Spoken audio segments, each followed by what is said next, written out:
ఈరోజు నేను మీకు చెప్పబోయే స్టోరీ జర్మనీలో 1970లో జరిగిన డేవిడ్ మిచెల్ అనే ఒక అమ్మాయి జీవితంలో జరిగిన యథార్థ సంఘటన.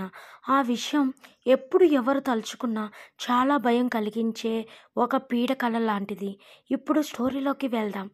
మిచెల్ చిన్నప్పటి నుండి జీసస్ అంటే చాలా భక్తి.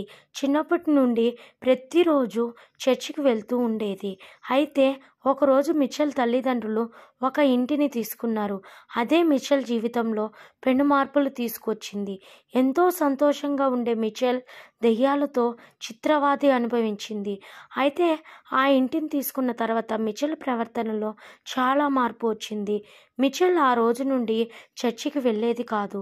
ఒకవేళ తల్లిదండ్రులు బలవంతం వల్ల వెళ్ళినా కానీ అక్కడ ఎక్కువసేపు ఉండగలిగేది కాదు.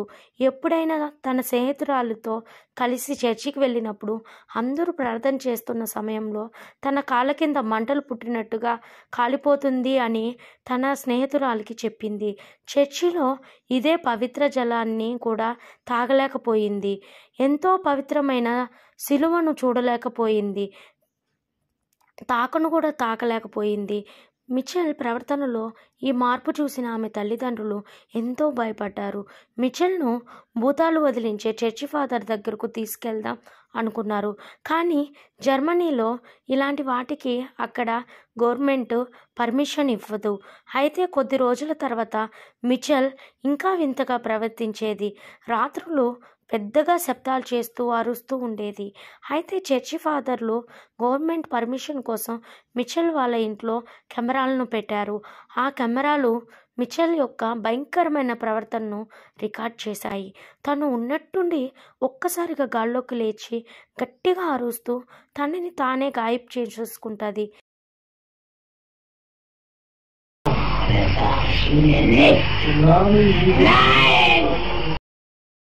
ఈ ఆధారాలను మిచెల్ తల్లిదండ్రులు కోర్టుకు సమర్పించారు.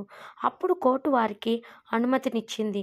మిచెల్ను నయం చేయడానికి వచ్చిన చర్చి ఫాదర్స్ మిచెల్ యొక్క గొంతు నుండి 6 వేరువేరు శబ్దాలు రావడం గమనించారు. అప్పుడే వాళ్లకు ఒక భయంకరమైన సంఘటన తెలిసింది. మిచెల్ శరీరంలో 6 ఆత్మలు ఉన్నట్టుగా వారికి అర్థమైంది. అది చూసి వాళ్ళు చాలా భయపడ్డారు. అలాగే చాలా బాధపడ్డారు. ఎందుకంటే మిచెల్ను 6 ఆత్మలు వేధించుకు తింటున్నాయని ఆ చర్చి ఫాదర్స్ ప్రయత్నాలు చేసినా కానీ వారు ఆ ఆత్మని వదిలించలేకపోయారు. చివరకు కొన్ని రోజుల తర్వాత మిచెల్ మరణించింది. మిచెల్ మరణించినప్పటికీ ఆమె బరువు కేవలం 30 కేజీలు. ఆమె ఒళ్ళంతా తీవ్రమైన గాయాలతో బాధించబడింది.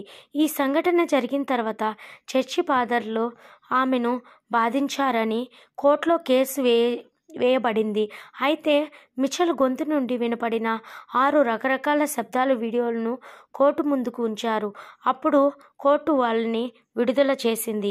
మిచెల్ తల్లిదండ్రులు కొన్ని రోజులకు మళ్ళీ కోర్టుకు వెళ్ళి తమ కూతురిని నాసిరక శవపేటికలో పాతిపెట్టామని, కొత్త శవపేటికలో భద్రపరుస్తామని చెప్పారు. మొత్తానికి కోర్టు అంగీకరించింది. కానీ వాళ్ళు తవ్వి చూసేసరికి మిచెల్ శవం కనపడలేదు. మిచెల్ శవం ఏమైంది? కొన్ని రోజులకు మిచెల్ శవించే ఇల్లు కూడా ఉన్నట్టుండి మంటల్లో కాలిపోయింది. ఆ మంటలు ఎలా అంటుకున్నాయో ఎవ్వరికీ తెలియదు.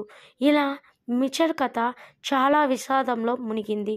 మీ జీవితంలో కూడా ఇలాంటి సంఘటనలు ఎదురై ఉంటే కామెంట్ చేయండి. Please like and subscribe my channel. ఈ స్టోరీ కానీ మీకు నచ్చినట్లయితే మీ ఫ్రెండ్స్ అండ్ ఫ్యామిలీ మెంబర్స్కి షేర్ చేయండి.